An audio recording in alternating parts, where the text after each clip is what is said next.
Mesdames et messieurs, bonjour. Merci de choisir Africable Télévision pour vous informer. Bienvenue dans notre édition de la mi-journée. Les titres.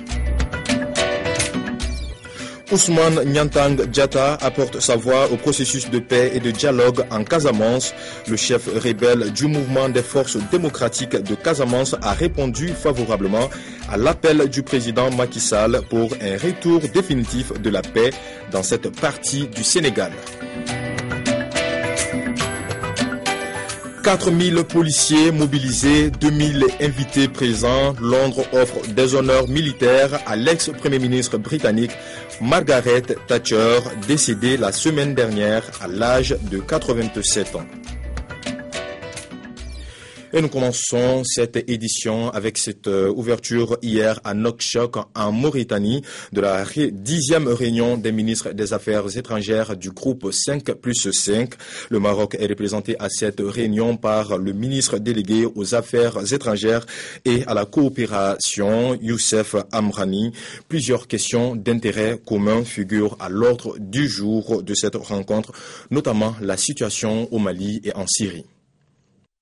Une 10e réunion du groupe 5+5 largement dominée par l'actualité régionale. À l'ordre du jour, la crise malienne, le dossier syrien, mais aussi des questions qui associent les pays des deux rives de la Méditerranée, comme la coopération sécuritaire et la lutte contre le terrorisme. Le Maroc appelle à davantage de concertation. Nous avons eu l'occasion d'examiner toutes les questions inscrites à l'ordre du jour de cette réunion. L'objectif étant d'encourager cette nouvelle vision basée sur la solidarité et la complémentarité pour créer de nouvelles opportunités d'investissement, de coopération et de concertation.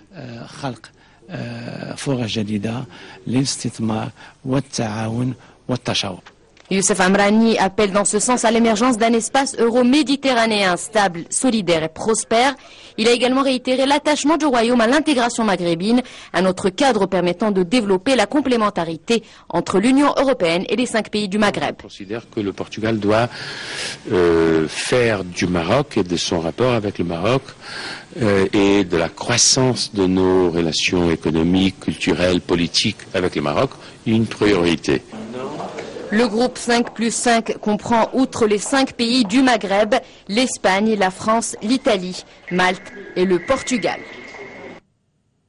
Je l'annonçais en titre au Sénégal, après la levée du mandat d'arrêt international contre Salif Sadio, les pas vers la paix en Casamance se manifestent de jour en jour. Ousmane Nyantang Diatta, un des chefs de file du mouvement, vient de répondre favorablement à l'appel au dialogue et à la paix du président Macky Sall.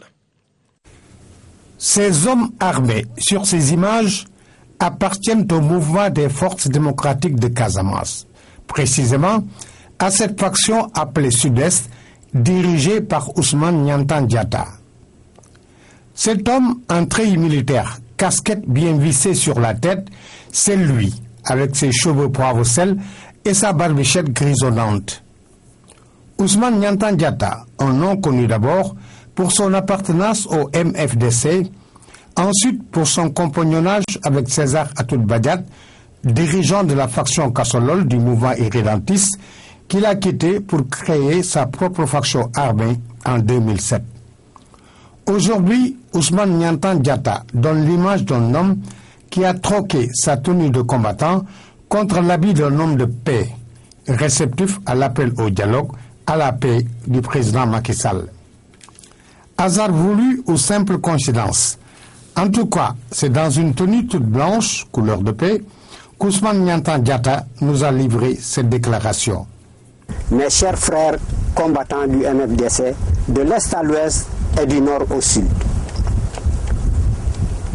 Le sang a beaucoup et trop coulé et continue de couler dans toutes les étendues de la Casamance il y a une trentaine d'années. Mes chers frères combattants du MFDC, sans exception aucun. 30 ans de conflit armé en Casamance n'est pas une guerre de 30 jours, ni une guerre de 30 heures. Mes chers pères, mères, frères et sœurs de toute la Casamance. Mes chers frères combattants du MFDC, sans exception aucun. Les pêcheurs sont dans l'insécurité dans tous les fleuves de la Casamance à cause de cette guerre. L'agriculture ne marche plus et ne fonctionne pas du tout pour des raisons de crainte et de la peur de cette guerre. Espérons que cet appel d'Ousmane Niantang Diatta trouvera un écho favorable auprès de ses autres frères du Maquis. Nous restons au Sénégal avec Karim Wade qui se retrouve de nouveau devant la justice. Il a été placé en garde à vue depuis lundi et doit fournir des justificatifs à la justice sénégalaise concernant sa fortune personnelle estimée à environ 694 milliards de francs CFA. La traque des biens mal acquis engagée par les autorités sénégalaises a pris une nouvelle dimension lundi. Karim Wade, ancien ministre de l'Énergie et des Transports aériens et fils de l'ancien président Abdoulaye Wade, a été arrêté et placé en garde à vue à la gendarmerie. Son arrestation a eu lieu au point E, au domicile familial de Wade, quelques heures après que ses conseils aient déposé auprès du bureau du procureur de la Cour de répression de l'enrichissement illicite des documents qui démontrent l'accusation selon un de ses avocats. Ils ont menti au peuple sénégalais. Ils ont menti au peuple sénégalais. Il y a une logique, il faut qu'ils l'arrêtent. Mais allez-y dans le net, vous aurez la preuve avec des documents remis par des États qui attestent effectivement que tout ce qui reproche à Karim Wade, c'est du bidon. Pour certains militants venus le soutenir, c'est un monde qui s'effondre. Pour d'autres, il n'y a pas de doute, Macky Sall cherche à éliminer un adversaire politique. Macky Sall sait qu'il ne travaille pas. Il veut juste divertir les Sénégalais. Il sait que Karim Wade n'a rien fait, n'a rien détourné. Il a les mains propres. Karim Wade a été toujours victime d'une vaste et pernicieuse entreprise de déstabilisation de certains lobbies du pouvoir. Et le pouvoir lui-même, parce que tout simplement, Karim Wade serait considéré par le président de la République, Macky Sall, comme son potentiel challenger en 2017. Karim Wade, accusé de détenir un patrimoine estimé à 694 milliards de francs CFA, a été conduit à la gendarmerie de Colobane, la même où il a été auditionné à 6 reprises dans le cadre de la traque des biens mal acquis, où plusieurs dirigeants du PDS sont poursuivis depuis la chute du président Abdoulaye Wade.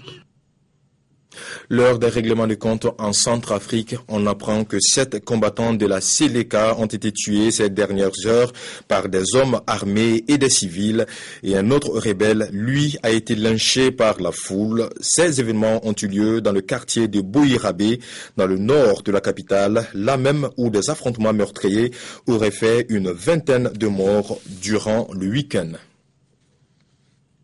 En Côte d'Ivoire, le président Alassane Ouattara a reçu hier le représentant spécial du secrétaire général de l'ONU en Côte d'Ivoire, Bert Koenders. Au menu des échanges, le maintien de la sécurité aux frontières de la Côte d'Ivoire et à l'intérieur du territoire national, les élections locales en cours avec l'ouverture de la campagne électorale, entre autres. Je vous propose d'écouter M. Bert Koenders à sa sortie d'audience. Vous savez probablement qu'aujourd'hui, il y a le rapport du secrétaire général sur la Côte d'Ivoire dans le Conseil de sécurité. Il y a aussi la discussion la semaine prochaine dans la comité des sanctions. Alors on a soulevé le point de l'importance de processus de réforme du secteur de sécurité et de démobilisation. Et j'ai dit comment l'ONUCI pour soutenir ce processus. On a bien sûr aussi évoqué les élections locales. C'est important qu'ils sont là dans la calme, avec la transparence nécessaire, avec le respect des candidats d'un pour l'autre. Et aussi j'ai offert une sécurisation très ferme du côté de l'ONUCI, avec les collègues de forces de l'ordre ivoiriens pour aider à sécuriser ces élections. Et je voudrais aussi dire cet après-midi que c'est important qu'il y a ces élections locales. Ce sont les élections de proximité et c'est l'important qu'ils sont menées dans une manière transparente avec du respect entre les candidats et les partis politiques. L'Afrique, meilleur élève du monde en matière de croissance économique, la Banque mondiale confirme que la tendance engagée depuis plus de 10 ans se maintient. Elle va même se poursuivre. L'Afrique subsaharienne devrait afficher une croissance moyenne de 5% dans les 2 prochaines années. Des prévisions d'embellie pour le continent. En ces temps de crise, les bonnes nouvelles de la Banque mondiale se font rares, sauf pour l'Afrique subsaharienne. Selon un récent rapport, la croissance économique des pays africains devrait nettement dépasser la moyenne mondiale au cours des 3 prochaines années. Plusieurs pays d'Afrique ont connu un taux de 7% ou plus, ce qui les positionne parmi les pays à forte croissance dans le monde. Plusieurs pays africains, le Rwanda, l'Éthiopie, le Ghana, le Mozambique, ont des taux de croissance solides pour 2-3 ans. Plus de 5% en 2013-2015, une croissance largement attribuée aux prix mondiaux élevés des matières premières et à l'augmentation des dépenses de consommation sur le continent. De belles perspectives donc, mais qui ne suffisent pas à endiguer la pauvreté et le manque d'infrastructures.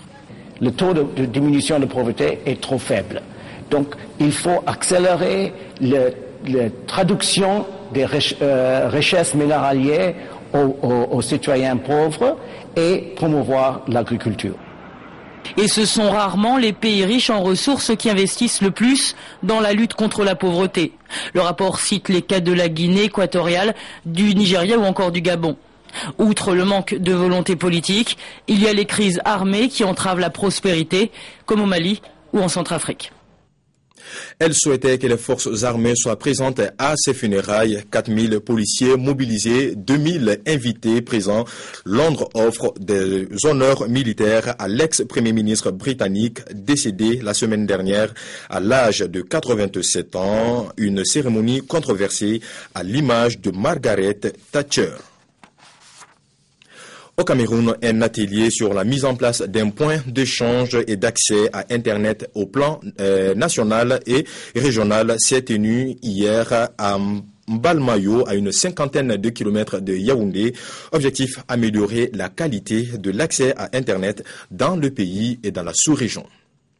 Au Cameroun, comme dans l'ensemble des pays de la sous-région, la qualité de l'accès à Internet et les contenus restent peu développés.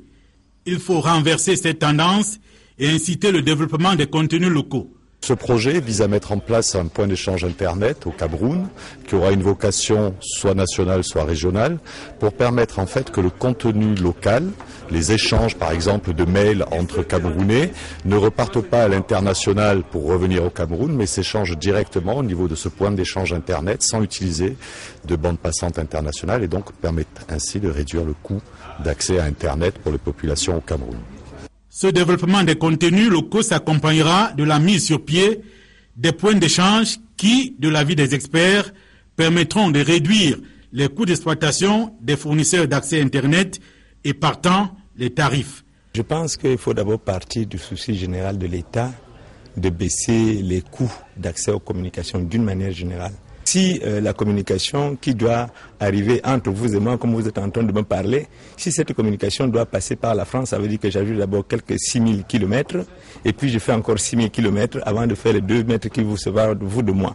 Alors qu'en réalité, on pouvait uniquement taxer les 2 mètres qui y a entre vous et moi au lieu de faire 6000 km plus 2 mètres.